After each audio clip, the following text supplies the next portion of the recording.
Okay, I handed out a little sheet called Notes on Performatives because it turns out that some questions that people ask me suggest that I wasn't completely clear in lecture. And the issue about, you didn't get one? No, I didn't get one, but I had a question about office hours. Yeah. Do you have to make an appointment? No, just show up. Just come and bang on the door.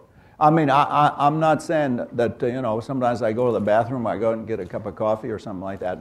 So it's a prediction, not a promise. I predict that I'll be around from 4 to 6. And you can usually find me. Okay, any other bureaucratic type questions? All right, now we're going to go to work on this handout sheet that I gave today. You didn't get one. Everybody got one of these? I made plenty of them. I mean, we're not short. And thanks. And I want to go through this so everybody understands that it's not, the subject isn't all that hard, but you have to get it just right. You have to be fairly careful about stating the various features of it. And let's just go through this sheet of paper. First of all, we got to distinguish, when people talk about performatives, do they mean the verb, the sentence, or the utterance? So I make a distinction. In general, when I talk about performatives, I mean a performative utterance, unless otherwise marked. So I say we distinguish a performative verb, a promise, state, a vow, threat, pledge, apologize, thank, congratulate.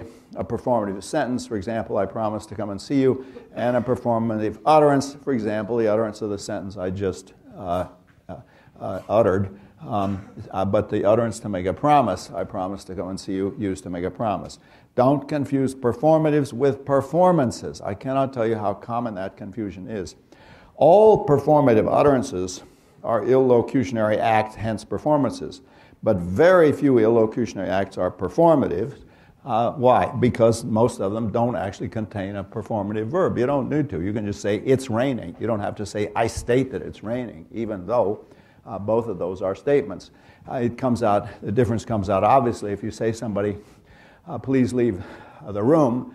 That sounds different from I request that you please leave the room. The second is a performative because it's got the word request in it. It is a performative. A good test is Austin's test. Can you put in the word hereby? If you can put in hereby, I hereby request, I hereby order that you leave, I hereby promise, then that will be a performative utterance. Now, why we use hereby? Well, I'll get to that in a minute because that's an important clue. These syntactical clues are very important as to what's going on semantically. Now, normally we talk about verbs, but sometimes you can do it with a noun. So if I say leave the room and that's an order, well, the word order there functions performatively. It makes it the case that it's an order by saying that it's an order. So that's a performative sentence, that's an order, and it's a performative utterance, even though it's not a verb. But most of the cases are verbs and not nouns. Okay, all performative utterances are declarations. Why? Well, they satisfy the definition, because when successful, they bring into existence the fact that they represent, such as the fact that I'm making a promise. I make a promise by declaring myself to making a promise when I say, I hereby promise to come and see you. Now, not all declarations are performatives. So when God says, let there be light, that's a declaration. He makes it the case that there is light, but it's not a performative. And human beings also have this. It's yours, I say. I'm giving the beer to Sally. That's a declaration. It makes it the case that it's now Sally's beer, but it does so by declaring it to be the case. I don't need a performative verb for that. I can just give it to her and announce that I'm giving it to her. Okay, now we need to distinguish linguistic performative declarations, such as I promise to come and see you, from, I'm tempted to call them non-linguistic, but since all this is linguistic, I don't know quite, I don't have a good word for this, so let's call them extra-linguistic. The fact created by a linguistic declaration is a linguistic fact. I promise to come and see you. The fact made by an extra-linguistic declaration, such as the meeting is adjourned or we declare war, those are linguistic acts, but the facts that they create aren't just linguistic facts. Now there's a state of war. The meeting is over.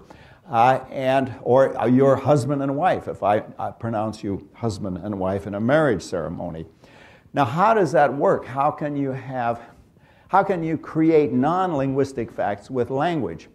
And the answer is, in all of the human cases, you require an institution. There has to be an institution of marriage, or an institution of meetings and parliamentary order, or an institution of relations between states and warfare between states. You get the power to do the extra linguistic phenomenon by something that's beyond language. And that's why, as I said in class, the Pope can excommunicate you if you're a Catholic, but I can't. And it's not because the Pope speaks better English. I'm sure he does speak better English. But he can excommunicate you because he has power within an extra-linguistic institution. I don't have such power. Congress can declare war. I cannot declare war, and that's because they have an extra-linguistic power. So there are declarations that are purely linguistic. I promise to come and see you. All you got to do to perform that one is be able to speak English. But to be able to declare war, pronounce somebody husband and wife, or excommunicate somebody, you have to have powers that go beyond language, and those are typically institutional. Now, I say typically. The exception are supernatural. If you're God, you can do all kinds of stuff. I'm unmusical where God is concerned. Sorry about that. So I'm the last guy to be able to report accurately on his or her attitudes. But basically, when she says, "Let there be light," he or she or it does not need an extra-linguistic institution because God has supernatural power. So there are two ways of getting the power to make extra-linguistic institutional facts, extra-linguistic facts by declaration. One is you can have a human institution, like a state or a university.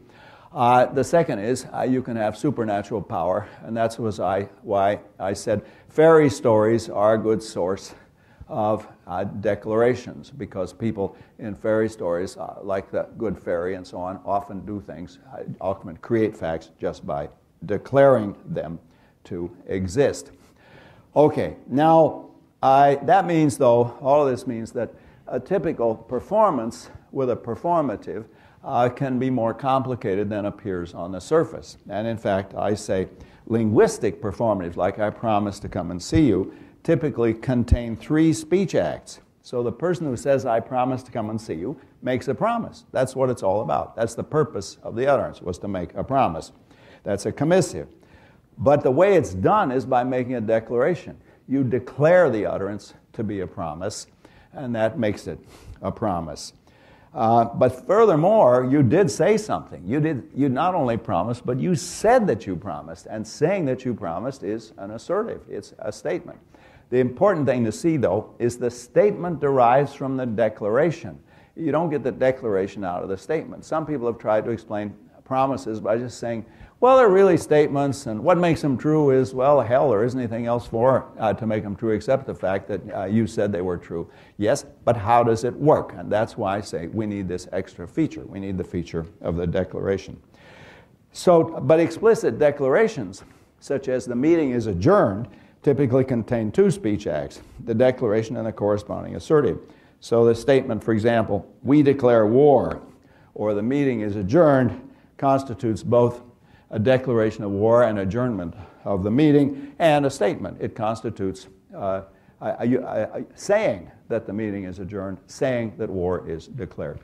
So it's fairly complicated, but it's not impossible. Anyway, I've laid it out here. Now, my account differs from Austin in certain crucial respects. Austin thinks, in the end, that they're a class of implicit performatives, and I think that's a muddle. When we talk about indirect speech acts, I'll explain how those work. The guy who says, "I promise to come and see you," he makes a promise to come and see you, and that is a performative. Now, the guy who says, "Okay, I'll do it, Sally, I'll come and see you," that guy makes a promise also, but not as a performative. He just does that by way of making a statement. Now, the guy who says, "I intend to come and see you," and intends that as a promise, that guy does not use a performative. That's not a performative sentence, because intend is not a performative verb. But then how does it work? Well, as you know, intending is the sincerity condition on promising. Whenever you make a promise, you express an intention. And it's generally the case, it's not always the case, but it's generally the case that you can perform a speech act indirectly by stating that you satisfy the sincerity condition. So somebody asks you, did Descartes invent the cogito? And you say, well, I believe he did. Now, you're not changing the subject. A guy can't say to you, well, I asked you about Descartes and you talk about your autobiography. I don't care about your autobiography. No, you're answering the question. You're making an indirect speech act. You're stating that Descartes invented the cogito, but you do it more cautiously by stating the sincerity condition. Similarly, you can apologize by saying, I'm sorry. You can congratulate somebody by saying, I'm glad. It is a general feature of language that you can indirectly perform a speech act by stating that you have the sincerity condition on that speech act. You can thank somebody by saying, I'm so grateful. You can congratulate somebody by saying, I'm glad. And you can, as I said, apologize by saying, I'm sorry. And you can ask somebody to do something. In fact, it's a polite way to ask them to do it by saying, you want them to do it. I would like you to do this, or I want you to do this, where the point of saying that is to issue a directive to try to get them to do it. Now, how does that work? Well, I haven't got there yet. I will explain indirect speech acts and how they work. That comes after we get the theory of speech acts out completely, and after I take you through mainstream philosophy of language. Okay, so I want you to understand about performatives. The collapse of the distinction between constatives and performatives doesn't show that all utterances are performatives. All utterances are indeed performances, because whenever you perform a speech act, you're doing something. But the performatives are a rather special class. Now, there's still a puzzle left over, and I haven't resolved that on this sheet, and that is, well, how the hell does it work? I mean, how come I can apologize by saying I apologize, but I can't fix the roof by saying I hereby fix the roof? I stand on top of the roof, it's leaking, and I say, I hereby fix the roof. Or godlike, I say, let the roof be fixed. Or I think, maybe it's a French-speaking book, que le toit soit réparé. It doesn't work. You can try all those. It doesn't. Even modest things. You can't fry an egg by saying, I hereby fry an egg. Why? Why is it that eggs are so recalcitrant? Well, okay. The answer is, I mean, I'm sure God can. Okay, God says, let the egg be fried. It's fried. No arguments. All right. What is special about performatives is there's a class of words where the class of verbs that imply that you did it intentionally. Unless it was done intentionally, you didn't do it. So that's true of murder, for example, or at least first-degree murder. You have to do it intentionally. And it's true of the illocutionary verbs. If you didn't intend to do it, you didn't do it. Now, you can do it with these verbs by saying that you're doing it, because that's manifesting the intention to do it. And for those verbs, manifesting the intention to perform the act is sufficient to perform the act. Now, if you didn't understand that last sentence, don't worry about it, because I'll get to that. I have to teach you one thing at a time. Now, today I'm teaching you the bare bones about performatives. How they work, I'll tell you that later on. Why you can fix the roof by saying, why you can't fix the roof by saying, I hereby fix the roof, but you can apologize by saying, I apologize. That's the kind of question that obsesses philosophers, and I'll give you the answer to that later on. I gave a lecture on this. I gave a faculty research lecture, and I said, I can't start my car by saying, I hereby start the car. And one of the world's greatest physicists said to me, well, I'm going to rig up my car so that when I say, I hereby start the car, it starts. And of course, you can do that. What you do is, here comes the magic word, you have a transducer. And the transducer converts the acoustic signal into an electronic spark that activates a spark plug. Why was I not dismayed by this? And the answer is because the semantics doesn't function in that case. You see, when I say, I promise to come and see you, it works because you hear the meaning of the words, I promise to come and see you. But the engine doesn't hear the meaning of the words, I hereby start the car. It's just an electronic device. You could be saying glog, glog, glog, or anything that you set your transducers to do. Whereas with promising, you've got to convey a semantic content. Okay, now that's the main topic of today's lecture, is how the hell do you get from the physics to the semantics? See, my physicist friend, he is one of the world's greatest physicists. He's a member of our faculty, and he's a terrific guy. He invented the laser. Among his other achievements. And when he was a graduate student, he started working on this idea of a laser, and all the professors, he was at Columbia, told him, that's crazy, don't worry about that. Anyway, he did invent the laser, and it made a tremendous difference to all of us. But now then we have this next question, how do you get from the physics to the semantics? He wasn't interested in the semantics. But before we do that, I want to take questions about performatives. Yeah.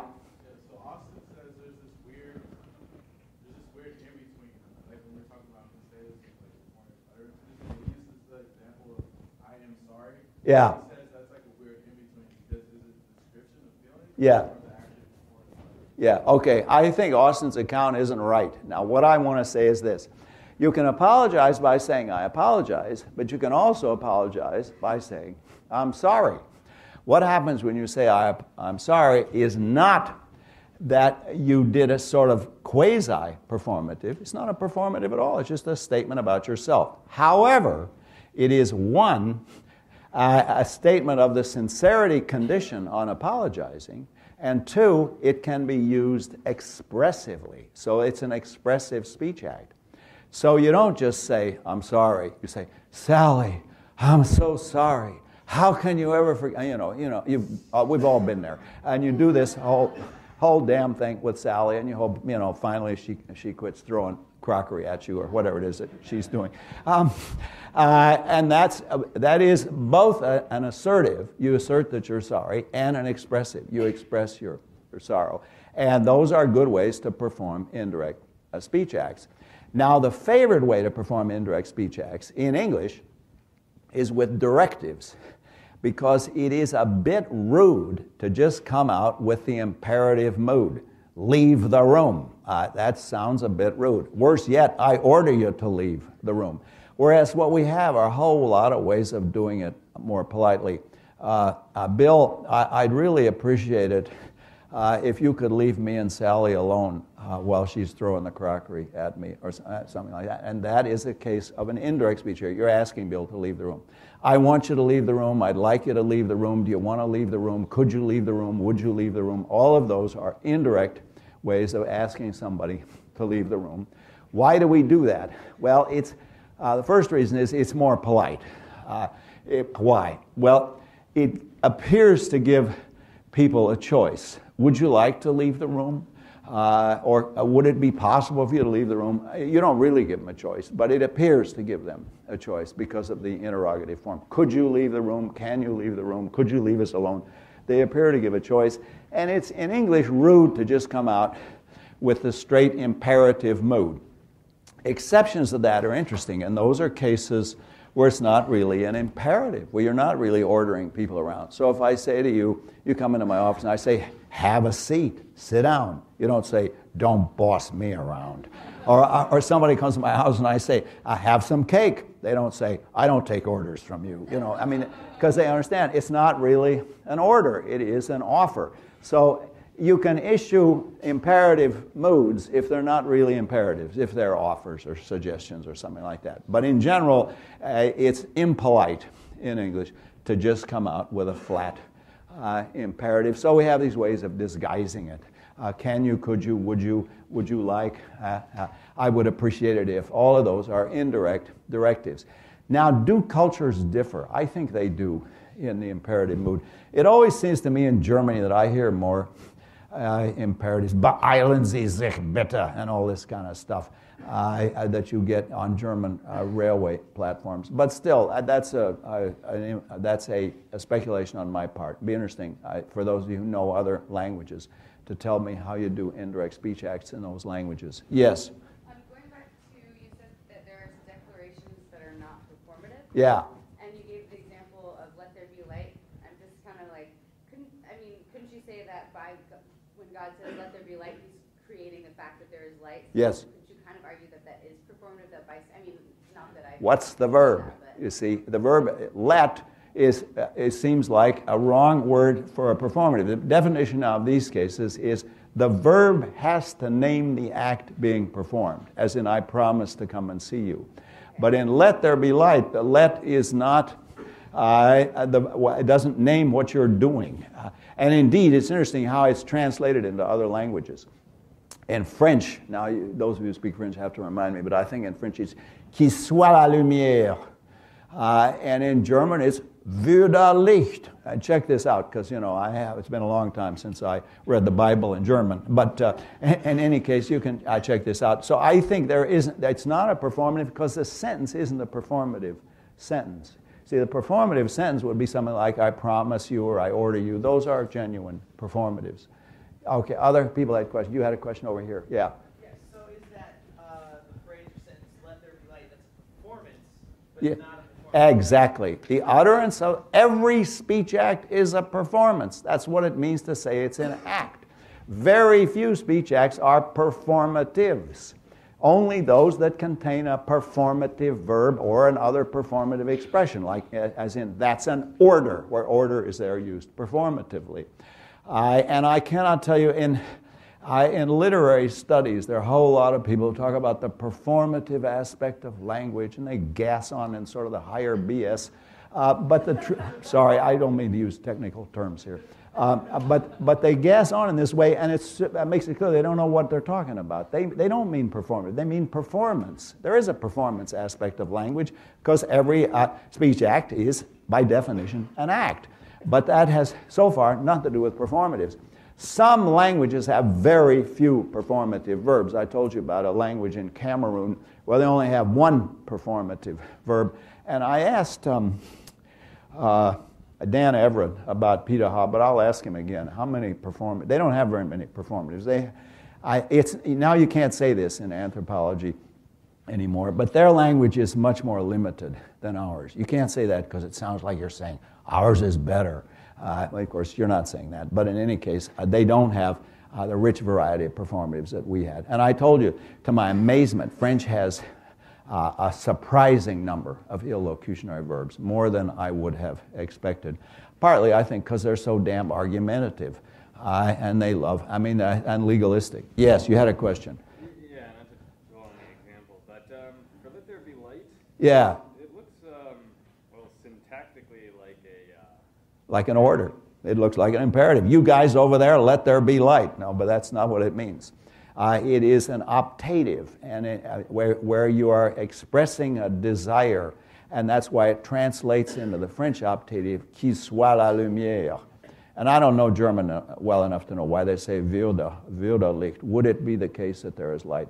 And we do, the optative is dying out in, the official optative mood is dying out in English along with a subjunctive. Would that it rained more in Berkeley. You see, when did you last hear somebody say that? But that's an optative mood. The would that is the mood for expressing desire. What you say is, God, I wish it would rain some more. We're going to have more forest fires or something like that. And that is explicitly an expression of a wish. But the optative there is what's being manifest. Yes? I just got a little confused. You said there are a lot of illocutionary verbs in French because you say that they're argumentative. Yes. But isn't an illocutionary verb just a verb that's not performative, just like making a statement? Or what No, an illocutionary verb is any verb that names an illocutionary act. Most illocutionary verbs, like state, warn, command, apologize, thank, congratulate, welcome, those have a performative use. We've seen a very small number of illocutionary verbs like hint and insinuate and boast that do not have a performative use. You can't hint by saying I hereby hint, and you can't even boast. It sounds funny to me to say I hereby boast. I hereby boast that I got a new Harley Davidson. You can do it if you dress it up so that it's no longer performative. Look, I hope you don't mind if I boast for a minute about my new Harley. But then it's okay because you've embedded it in something else. But you cannot just flatly come out and say, I hereby boast, though boasting is an illocutionary act. Well, what's the definition of an illocutionary verb then? Yeah. An illocutionary verb is any verb that names an illocutionary act. What is an illocutionary act? Well, that's what I've been telling you about and what I'm going to tell you about in today's lecture. How you get from the physics to the semantics and how the illocutionary form, how the illocutionary level differs from the perlocutionary level. But that's the question of meaning. That's the question we're answering today. In a way, that's what the course is about. Okay. Yeah. Okay, should we go on? And yeah, guy at the back. Is it possible to create a linguistic fact by non-linguistic means? To create linguistic facts by non-linguistic means, sure, if you can communicate. As I told you, I was once in Skopje with a broken down engine, and I was trying to create the linguistic fact that I was telling the mechanic something, but I did it by making gestures and so on. If language means conventional language, you often communicate in foreign countries by using gestures or pointing or other sorts of devices. If you go to most places in the world and point to your stomach and open your mouth and make gestures, they'll get the idea. You're hungry. You want something to eat.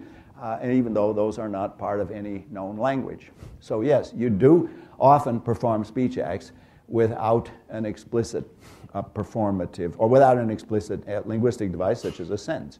Now, it's interesting to see the degrees of indirection that are employed and how people convey things indirectly, how they can talk about something without actually mentioning it. And they will often do this in situations where it's embarrassing. Everybody wants to talk about Sally's pregnancy, let's say, but nobody wants to come out and say, Sally's pregnant. So what they say is, well, you know, Sally doesn't seem to be in very good shape, and so on. And then they go on in this indirect way. And if you go into a bar, I'm not suggesting you should, and listen to conversations between males and females present, you often find there's a high level of indirection. So there's an awful lot of talk about, well, what's your sign and how long have you lived in the Bay Area and all this kind of stuff. But it's clear that they have other things in mind. And I don't want to go into that this morning. But anyway, I want you to see, I want you to become sensitive to the nuances of human communication. Now, of course, what's interesting, one of the things that's most interesting about performatives is that the performative device, or rather, the type of speech acts that the performatives exemplify, the declaration, is the device by which we create human civilization. We create money and property and government and marriage and universities and lawyers and doctors and presidents of the United States and cocktail parties and sabbatical leaves. All of those are created by making facts, by representing those facts as existing. Someday you will all be graduates of this university. And that fact, the fact that you're a graduate of the university, that you're a holder of a degree from the University of California, Berkeley, that fact will be created by declaration. It may not be an explicit performative, but there will be a declaration involved. Okay, so let's move on now, and I want to move to the main topic of today's lecture, and that is, I said last time that we're trying to explain how you get from the physics to the semantics, that is how, because all speech acts are actions, we need to explain both how it can be the case that speech acts are like other actions and how they are different. And they are different in that they are, in a special sense of this word, meaningful. Speech acts have meaning in a way that other forms of human behavior do not have meaning. Now, the word meaning, as I said, is a heavily loaded word in English. So you can say things like, "You mean a lot to me, Sally," or "That sunset was very meaningful," where those, I take it, are not semantic, not the semantic sense, but the semantic sense in which utterances mean something. That's what we're getting at. All right, now I say on the syllabus that there are really 5 conditions of adequacy, and that the 5 there is partly arbitrary. But anyway, let's list them. We've got to show how we get from the sounds to meaning, physics to semantics, how we get from the sounds that come out of my mouth sound to meaning. And that's really our major project. And incidentally, when we get to mainstream philosophy of language, one of my complaints about mainstream philosophy of language is they take language for granted. They assume we all got a language, and they ask, how do words refer? What is truth? And those are good questions, but you can't really answer those intelligently unless you're prepared to answer the question, what is language in the first place? And that's one of the things we're trying to answer. Okay, now secondly, there is a peculiar feature of that answer because we know there's a double level of intentionality.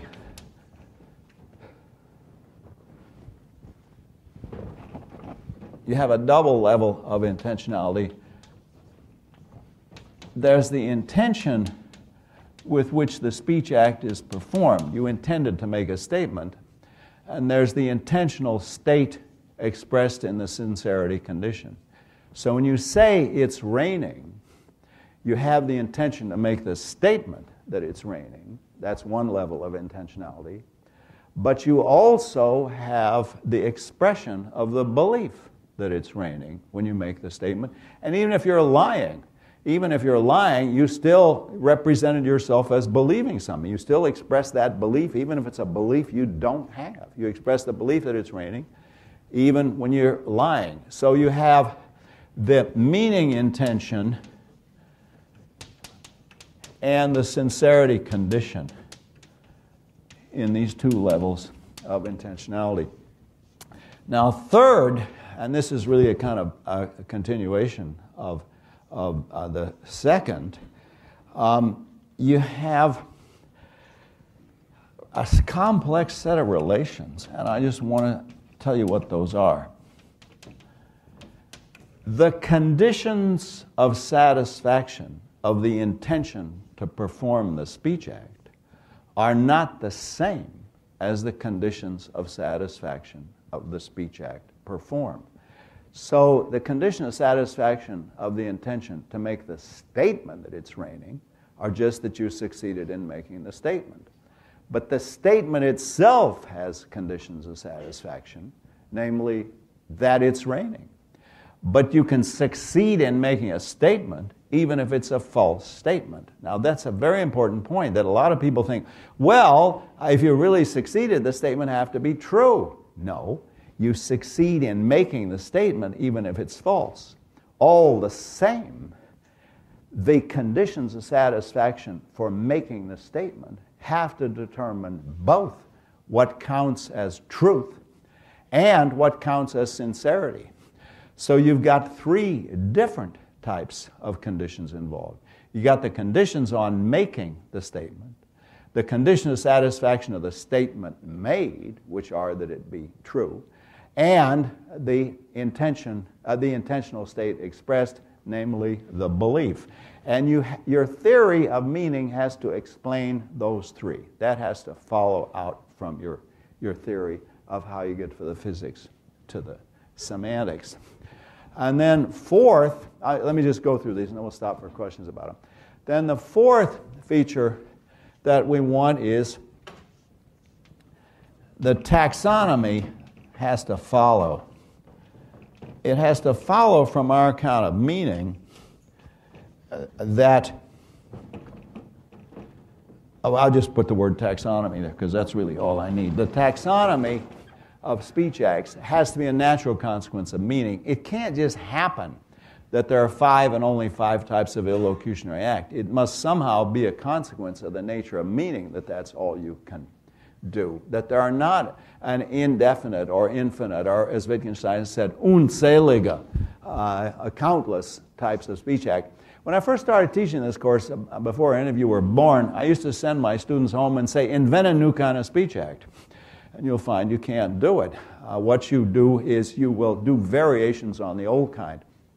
So, for example, there are odd illocutionary verbs that have died out in English because, well, we no longer have a use for them. One of my favorites is this one, to macarize, and it means to call someone happy. So if I say, Bill, you're happy, I have macarized Bill. And I guess it probably had a performative use. Bill, I macarize you, or I hereby it sounds obscene, but it's actually pretty harmless. You just say, you're feeling pretty good, Bill.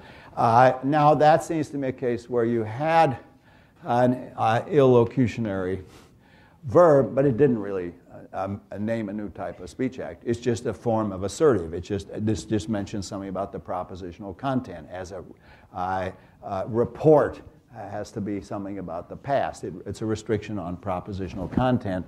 So the taxonomy has to be justified by your account of meaning. It's got to show how these are the possibilities of language. You can't just say anything and do anything. As I said, you can't fix your car or fix the roof or fry an egg by language. You need something more.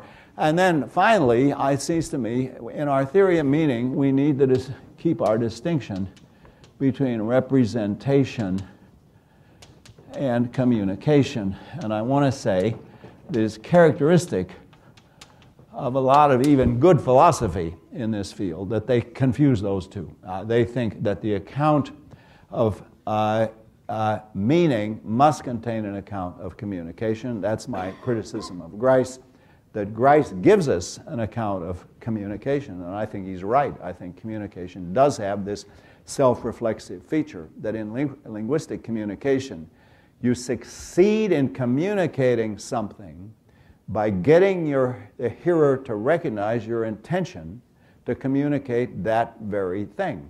However, that way of putting it implies that there is something there that you are communicating, and that's the representation part. I think if we're going to talk about the ordinary use of the word meaning, that is closer to what the ordinary use of the word meaning means, namely the illocutionary package, so to speak, that you create when you perform the speech act. You create the statement that it's raining, and that statement, as you know, has this structure, but you communicate that from you, the speaker, to the hearer by getting the hearer to recognize your intention to communicate that. But getting him to recognize means getting him to recognize that there is this entity you've created, the illocutionary act. So there are two parts to the successful performance of the speech act. There's the creation of the representative content with the illocutionary force, and there's the communication of that package, the communication of the propositional content and illocutionary force to the hearer. Okay, so that's what we're going to try to do. Let's see if we can do it. Now, questions about those? Everybody up with this? By the way, is this thing working? Can you hear me? Okay, good. It sounds, I can hear me today, so it sounds like it's working all right. Yes, how are you doing? Sorry. When you're going over the complex relations, you talked about conditions on making a statement, conditions on the statement made, and conditions on intentional. Yes, let me go through those again. Okay, this is important. You can say something and succeed in saying something even though what you say is false. You can say that it's raining and mean that it's raining and successfully communicate that it's raining even when it's not raining. But all the same, your intention to state that it's raining has to determine what counts as truth or falsity, what counts as success or not success. And that means you have to distinguish between successfully performing the speech act and performing a speech act which is successful. You see, I make a promise to you. I succeed in making the promise, but that so far isn't keeping the promise. The promise will be successful only if it's kept. So there's a distinction between the conditions on making the speech act and the condition of satisfaction of the speech act. You got that? Okay. Orders may be disobeyed, promises may be broken, statements may be false, even though in every case the speech act was beautiful. It had all of the right features of the speech act rules. It satisfied all the conditions. But furthermore, in addition to those two types of intentionality, the intention to perform the speech act and the condition of satisfaction on the speech act, there is the condition of satisfaction of the sincerity condition expressed.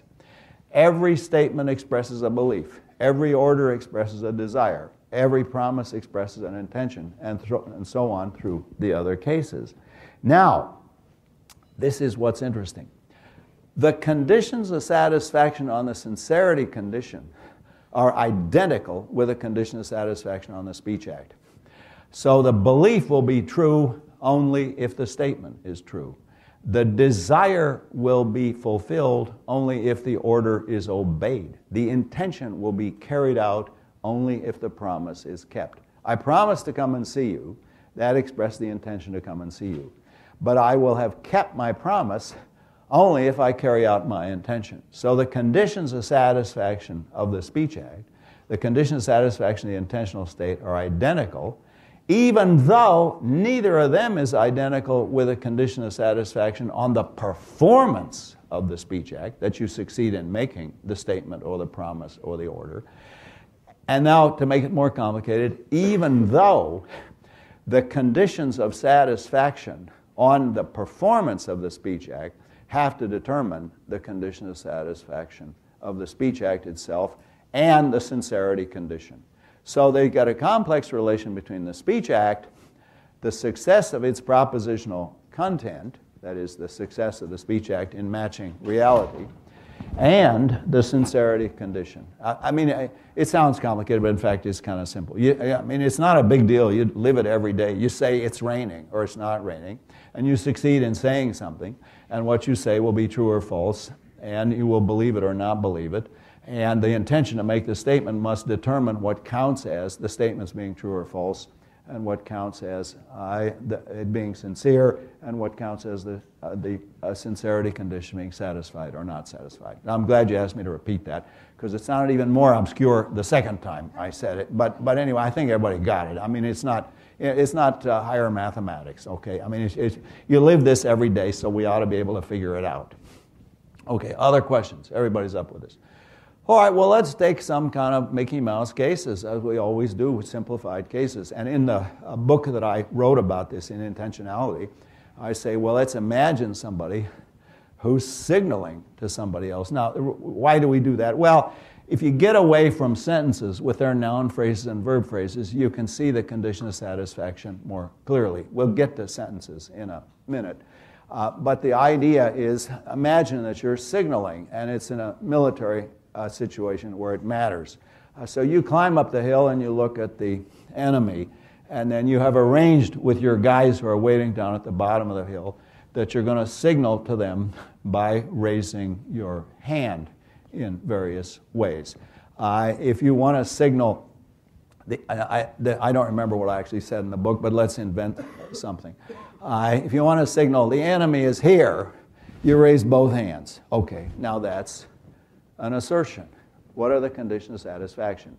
Well, the condition of satisfaction of your initial utterance act is just that your hands go up, right? I mean, you got to have that much intended. So the condition of satisfaction of the intention and action are that it cause your hands to go up.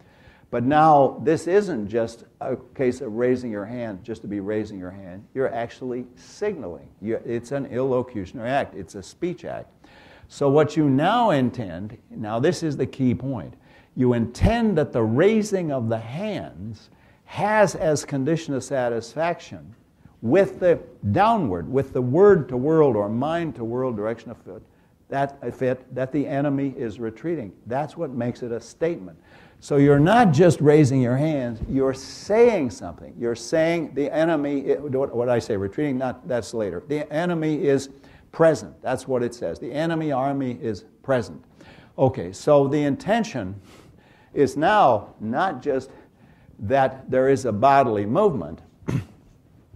So it's intention and action.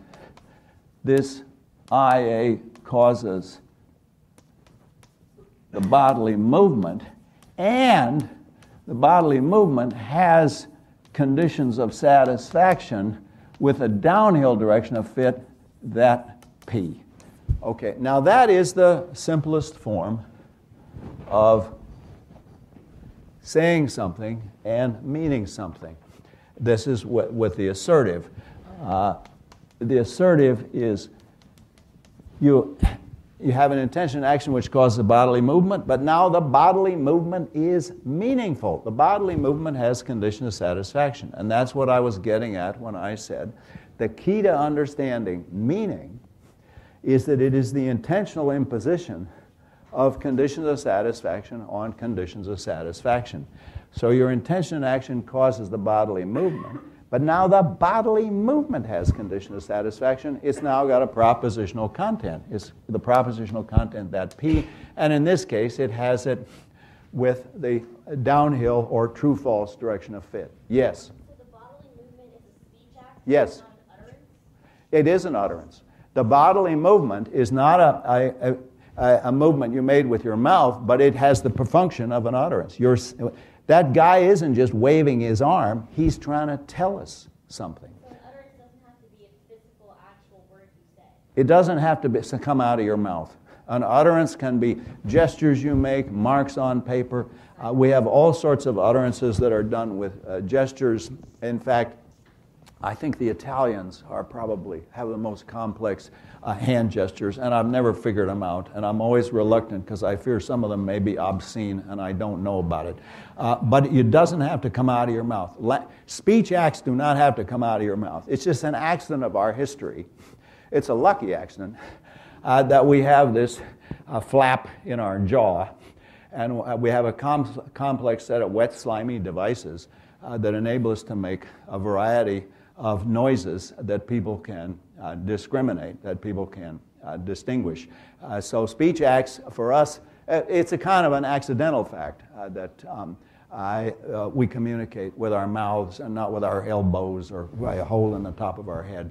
But it does not have to be words. It doesn't. You can perform a speech act by gesturing or, as you know, by writing on paper. Okay, any other question at this point? All right, so now we've already got to meaning. Meaning is the intentional imposition of condition of satisfaction. And now you get communication. What do you have to add to this? Well, you have to intend. H recognizes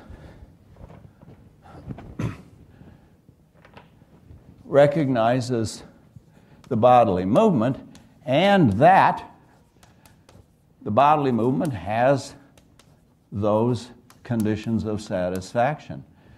So the whole package, including both the representation and the communication, is simply that the movement, that the utterance, which in this case is an arm movement, is meaningful, that it has conditions of satisfaction, and that the hearer recognizes it as meaningful. If the guy who you're trying to communicate with recognizes that you're trying to tell him something, and what it is exactly that you're trying to tell him, you've succeeded. You've succeeded in telling him. That is the secret of understanding human communication, and that's how it differs from other forms of human behavior. If everybody recognizes that Joe wants to become president of the United States, he's still not president.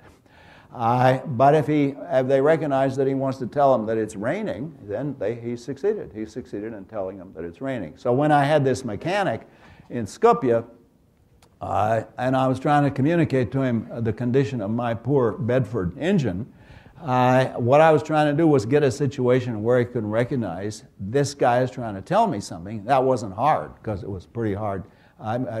He couldn't have avoided seeing that I was trying to communicate with him. But furthermore, what it is exactly that I'm trying to tell him, when he recognizes those, I have succeeded in communicating. So I have the total performance of the speech act has to involve both the creation of the package that has condition of satisfaction, that's this gesture, and it has to involve getting the hearer to recognize that I made the gesture and that I made the gesture with those conditions of satisfaction, and that's what makes it meaningful. It has those conditions of satisfaction. Okay, I want to make sure everybody's got that, because that's the key to the other cases. The other cases are really like that, with this extra self-referential feature that you get in orders and promises, where the order is obeyed only if the hearer does the thing that he's ordered to do by way of obeying the order. That is, he does it because he was ordered to do it. Now, I want you to think about that a minute. If I ask you to do something and you say, well, I was going to do it anyhow, then there's a sense in which you didn't obey my order. If I tell all of you, I order you to keep breathing, I can't say afterwards, well, it's a very obedient class. I told them to keep breathing, and they all kept breathing, because you were going to do that anyway. But if I ask you to hand in your homework on such and such a date, then you will have done what I asked you to do, and my request will have been satisfied. Because the order doesn't just command that a certain state of affairs come into existence. It commands that the state of affairs come into existence because I issued this command. That is to say, the condition of satisfaction of the command and the order are self-reflexive in a way that we saw that intentions were self-reflexive, because the order is obeyed only if you do the thing you're ordered to do because you were ordered to do it. Does everybody see that point, that the condition of satisfaction require reference to the order itself? The same story goes for promises. I promise to come and see you on Wednesday night. On Wednesday, I forget all about the promise. I totally forgot about it.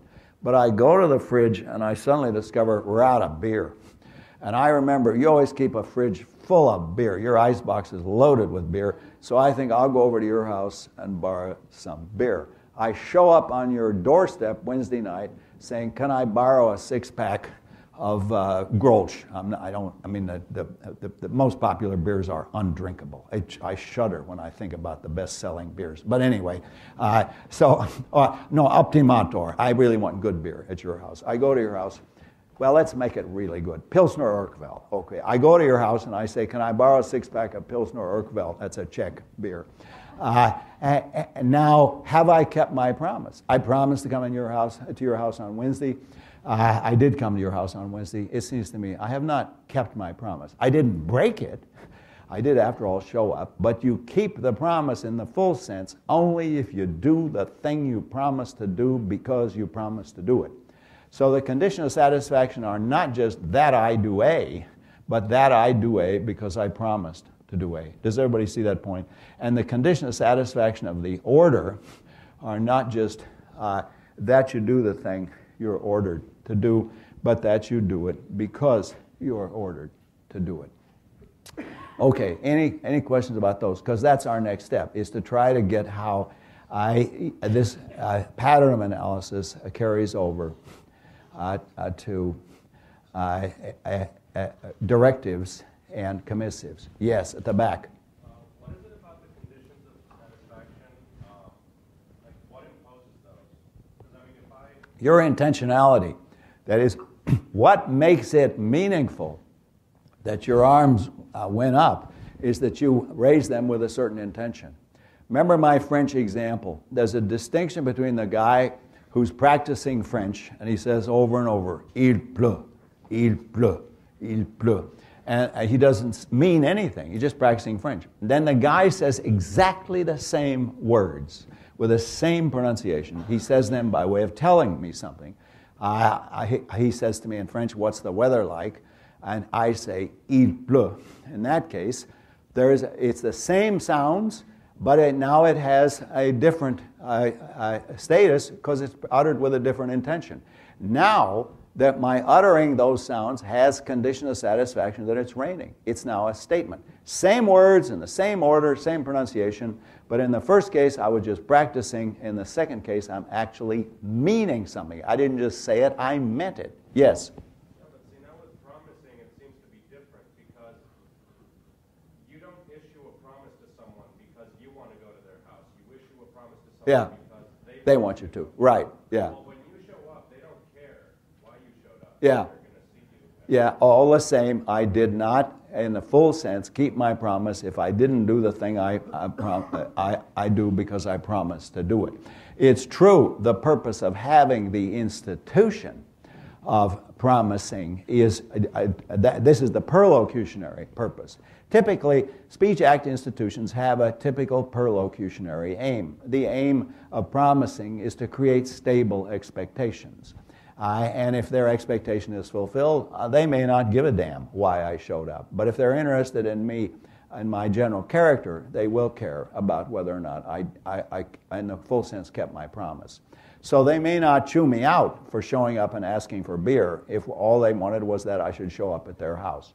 Now, you're right in this respect. Typically, we need to make clear that the promise has to be done for the benefit of the hearer. That's why I can't promise to punch you in the nose. If I say I promise to punch you in the nose, that's a threat. We do use the word promise sometimes because it marks commitments. I get you, Bill. I promise you I will. That's not a promise. Bill can't go home and say to his mom, he promised me something today, because it was a threat and not a promise. So you do have these features of promise that I'm leaving out. They're in the book. You can read about them. But the promise is not the same as an invitation. In the case of the promise, I am committing myself to doing something, normally for the benefit of the hearer, and typically because the hearer wants me to do the thing. Now, this is why you get these ambiguities. You get the case where the utterance is intended as a promise, but the hearer may take it as a threat. The father, a loyal son of Eli, says, "Son, I promise to send you to Yale." The kid wants to go to Santa Barbara and do nothing but surf. God, in New Haven? So the father says, "Son, I promise to send you to Yale." And the kid thinks, "Oh my God, I'll never make it to Santa Barbara." And that's, does the kid take it as a promise or not? Well, it may have been intended as a promise, but it's defective as a promise if the recipient doesn't want the thing that's promised. And of course, you get ambiguities. The father himself may be partly self-deceptive. Yes, I did intend it as a promise, but I now realized it was partly a threat. I'm sick of my son goofing off on beaches all day long. Let him go and live in New Haven for 4 years.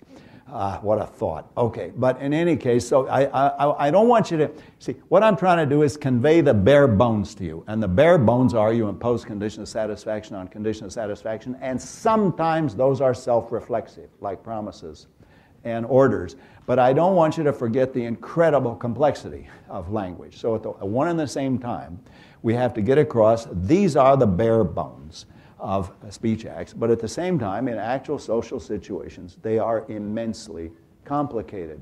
And if you think about sophisticated people having a conversation about something which is acutely embarrassing to them, so they never come out and say anything explicitly, Henry James made a career out of... I don't actually like reading Henry James. I get impatient because all of his characters have about 18 motives to my one. Every time I have a motive, they've got 18 motives, and you can never figure out what's happening or what's going on. I must have told you the story about the reviewer who said Mr. James stated that, and Henry James was furious. How could you think I would do anything so crude as to state?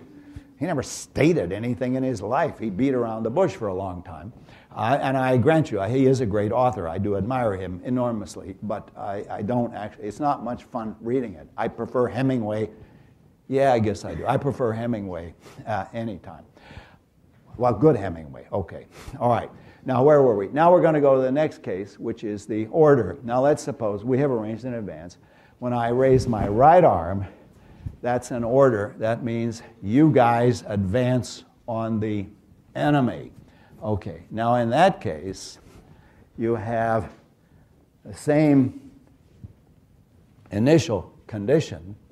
And this is going to be the directive. You have the intention and action. This IA causes BM, and now BM has conditions of satisfaction that H does A. And now those conditions of satisfaction have to come with this direction of fit. That is, the world has to change to match the propositional content. And H does A because BM has those conditions of satisfaction. Okay, now we haven't got the communication, but that's not going to be hard. All it's got to be is H has got to recognize the BM and that the BM has those conditions of satisfaction. I'm now slow down, and we're going to go over this in a tedious low gear because this is the communication part, and you can just plug it in down here. Okay, I'm not going to write it out again, so I don't know, maybe that confused you. But let me go over the directive. In the directive, you perform the utterance. You raised your arm. That's your question. It's an utterance. All kinds of things are utterance. Facial expressions can be utterances. Noises that don't have any definite meaning can be utterances, like yuck. I don't know, maybe that's now a conventional utterance. But in any case, I've often thought the ideal device to have in a car accident situation would be to get up and be able to throw up at will. So if I could stand between the two cars and throw, well, this is a fantasy. Don't worry about it. Let's get back to the main topic. Okay, now the main topic is we have arranged in advance that when I raise my right arm, that's an order. That means you're to advance on the enemy. So what constitutes that now is I have the directive, this intention and action cause the bodily movement, and I should make that a separate clause, and BM has as condition of satisfaction with the uphill, with the word-to-word direction of fit, that H performs an action advancing on the enemy, and that H does because the bodily movement has those conditions of satisfaction. That's the package that is communicated. That's the package that's meant, and then the communication is just the transferring of that package from the speaker to the hearer. And that's done when H recognizes the bodily movement and that the bodily movement has those conditions of satisfaction. It looks like a mouthful, but in fact I think it's intuitively fairly obvious. When you give an order to somebody, you got to represent what you want them to do, and you got to represent that you want them to do it because you have issued this order, because you represented them as doing it with its direction of fit. And now, when they understand you, they'll recognize all of that. So the intention to produce understanding, which is the same as the intention to communicate, is simply the intention that they should recognize all that other stuff. Everybody got that? I think it's right, actually. I mean, if you can improve on it, I'll be grateful. But I think that's the bare bones of what it is to make a statement and to give an order. Next, we'll do promises. Yes? So the conditions of satisfaction of the bodily movement, yes. Is that the bodily movement means do this? Yes. Okay. What now has meaning is your utterance. See, this is the miracle of language. The miracle of language is I have all this wet, slimy stuff in a hole in my face, and I make racket out of it, and the racket is meaningful. The noises that come out, that's the utterance, that's the bodily movement, is now meaningful. It now has conditions of satisfaction. Yes? Would it not be that the conditions of satisfaction are not necessarily the meaning, but that the hearer recognizes the meaning? Yes. Now this is the key objection I made to Grice, is that I think Grice confuses meaning and communication. Grice thought to say something and mean something is always to intend to communicate. And then if you can analyze successful communication, you've analyzed meaning. And I pointed out various counter-examples to Grice, and I mean, not all of them rested on this point, but some of them rested on the fact that there's a distinction between saying something and meaning it, and saying something and intending to communicate the meaning. When you say something and intend to communicate, there has to be something that you intend to communicate, and that's what I'm called a representational content. I think you could call it meaning, but I don't want to beg the question against Grice. So let's say the full speech act contains two parts. It contains the representational part, and that's this guy here that has this structure, the propositional content and a certain illocutionary force, and it also contains the communication part. The hearer has to recognize that the utterance has that structure, that it's got those conditions of satisfaction, and if If he recognizes that it has those conditions of satisfaction, then he's understood it. Then he's got that it's a meaningful utterance. You're with me on that? You follow that? Yeah. Yeah, I just want to clarify, so which part exactly would be the conditions of satisfaction? The condition of satisfaction is a condition on the utterance. This is why I can say something and mean it and not even intend to communicate. So it has often happened to me in political situations that I knew my audience wasn't listening, or they thought I was lying, or they didn't like me, or whatever. And I felt it's my duty to speak the truth, even though they won't believe me. In the free speech movement and in subsequent events, it often happened to me that you address audiences that you know are hostile, and they won't believe a word you say. But all the same, you say what you say, and you mean every damn word, even though you know you won't succeed in convincing them, and you may not even succeed in communicating because they may not be paying any attention. I once had a hilarious time addressing what was called the Downtown Lions Club in Oakland, and I had just moved here from Oxford, and it was a little bit surprising to me because it was quite different from my experiences in England.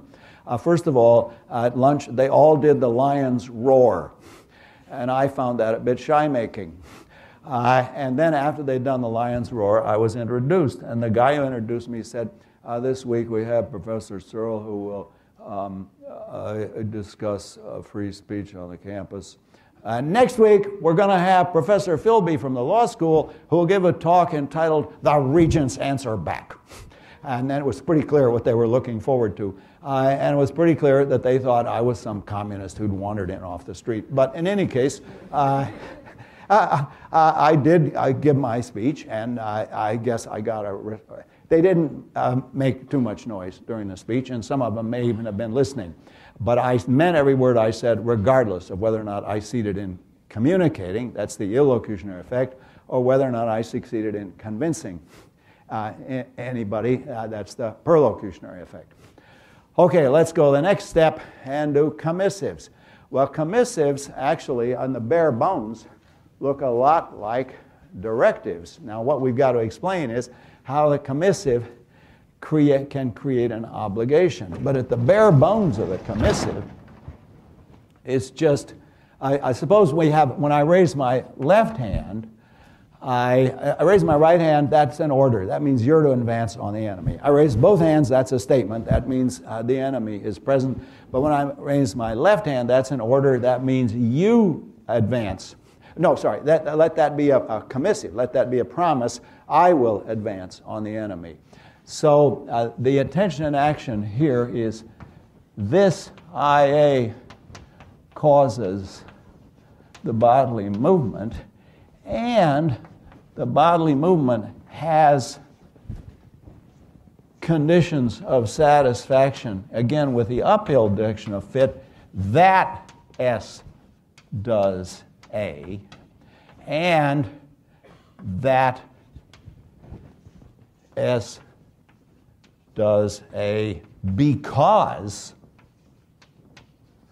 the bodily movement has those conditions of satisfaction. Now, this is the promise. When I make a promise, I perform an utterance. In this case, I raise my hand, and I make the promise, the utterance, the bodily movement now has condition of satisfaction with the uphill direction of fit. But in this case, it's that the speaker does a certain sort of action, and that the creation of the speech act gives the speaker a reason to do the thing that he's doing. That he does what he does because the bodily movement has those conditions of satisfaction. And then communication will be the same. You just move this guy. I won't write it all out again because it moves over. It's the same thing. It's just the hearer recognizes the bodily movement and recognizes that the bodily movement has those conditions of satisfaction.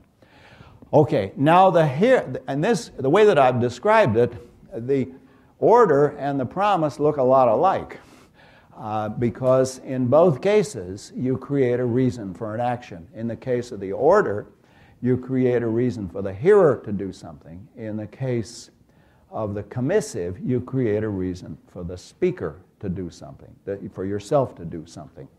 Why is it then that the obligation is created by the commissive and not by the directive?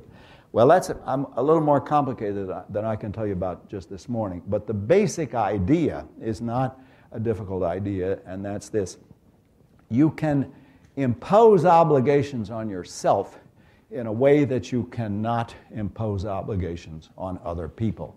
The only time you can impose obligations on other people is when you're in some kind of an institutional structure where you're the officer and he's the private, or you're the professor and this is a student. And the institutional structure enables you to impose obligations. But creating a reason for yourself to do something, normally for the benefit of the hearer, that can create an obligation on you. And how does that come about? I think in order to answer that fully, I have to introduce the notion of a convention. I have to introduce the notion that there are standard conventional devices for doing these things. And the standard conventional devices, when recognized, automatically commit you. If you utter a conventional device, like I promise to come and see you, and you utter that with the intention of invoking the conventions on promising, then you automatically create an obligation. Remember, Nietzsche said the remarkable thing about the human species is that they're the only species that can create promises.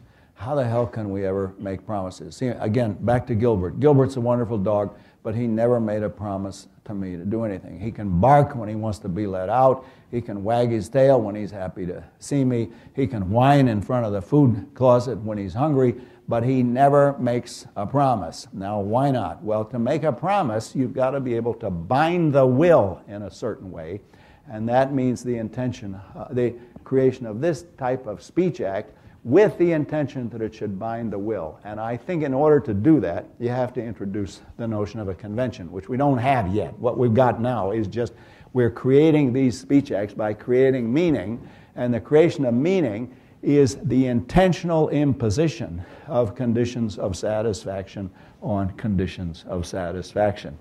Now, any questions about that? Look, we're doing pretty well. We got through three major types of speech acts: assertives, directives, and commissives. Now, I think there are certain types of commissives that are not necessarily directed to an audience, where you're not obligating yourself to the audience. When you pledge, I pledge allegiance to the flag. Well, you're not really making a pledge to the material object. You are pledging allegiance, but it's au grand public. You're pledging allegiance to the general public. The hearer here is not the flag. You're not telling the flag that you're being allegiant to the flag. And similarly with other sorts of pledges. We pledge our lives, our fortunes, and our sacred honor. That's a collective speech act. There again, there's no hearer who is supposed to be the recipient of the obligation. But the favorite example of the commissive is the promise. And that's what we're on the way to describing here. Okay, I didn't quite get through. Now, before you snap your notebooks, let me tell you where we are. We're almost through the first part of the course. The first part of the course, I give you the theory of speech acts, and the basic idea is to get you to see speaking a language is performing intentional actions. And when it's done inside a language like French or English, it's done according to rules. And we've got to show how that's built up out of pre-linguistic forms of intentionality. Now, what goes for the whole speech act goes for such things as reference.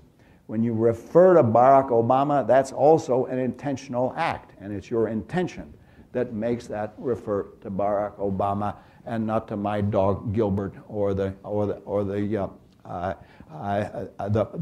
planetary, the constellation Ursus Major. It refers to Barack Obama and not to the Big Dipper, because that is the intention you had. So we're talking about human intentionality down to the ground, and then we're going to see, we're trying to see how that is manifested in human behavior and how it becomes articulated and conventionalized in human languages. Now, I hope next time, but if not next time, then certainly next week, we're going to start mainstream philosophy of language. We're going to start with Gottlob Frege and work our way, well, right up to the present day. Then at the end, when we get to the end of the course, I'm going to show how we apply some of this stuff to a whole lot of other issues, like metaphor and fiction, and forms of representation that are not linguistic, such as pictures. How do pictures represent? What kind of a speech act is a photograph or a drawing? Okay, so we'll go on with this on Thursday.